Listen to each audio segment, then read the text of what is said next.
Big ബോസിൽ Jinto cup നേടിയില്ലോ. അപ്പൊ നീ വലിയ ജാസ്മിൻ ഫാനല്ലായിരുന്നോ, നീ എന്താടി ഒന്നും മിണ്ടാത്തതെന്ന് ചോദിച്ചിട്ട് ഒന്ന് രണ്ടുപേരെ എനിക്ക് മെസ്സേജ് അയച്ചായിരുന്നേ. മെസ്സേജ് അയച്ച ആരെയാന്നൊന്നും ചോദിക്കരുത്, ഞാൻ പറയില്ല. അപ്പൊ ഞാൻ പറയാം, എൻ്റെ അഭിപ്രായം പറയാലോ. ഇത് ഞാൻ പറയാണ്.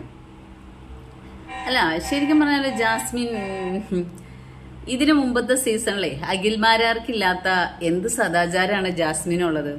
അതായത് ഭാര്യ ഉണ്ടായിരുന്നിട്ട് കൂടി അഖിൽമാരാർ ഷോഫയുടെ അടുത്ത് കൊഞ്ചിക്കൊഴയുന്നത് കാണുമ്പോൾ ആരെ വാ, എന്തായിരുന്നു ആൾക്കാർക്ക് അതൊക്കെ ഒരു തമാശയായിട്ടും നേരം പോക്കായിട്ടും ആണുങ്ങൾക്ക് അർഹതപ്പെട്ടതായിട്ടും കാണാനുള്ള ഒരു വിവേകം മലയാളിക്കുണ്ടായി. അതേസമയം ഈ സീസണിലെ ഗബ്രി ജാസ്മിൻ കോംബോ ആൾക്കാർക്ക് അത്രയും ദഹിച്ചിട്ടില്ല. അരെ വാ, വാട്ട് എ ബ്യൂട്ടിഫുൾ സദാചാരം അല്ലേ. ഇതാണ് മലയാളി. അല്ല, മലയാളിയുടെ ഒരു കാഴ്ചപ്പാടാണത്. പെണ്ണുങ്ങൾ ഇത്രയൊക്കെ മതി, ഇത്രയൊക്കെ പെണ്ണുങ്ങൾ സമത്വം പാടുള്ളൂ.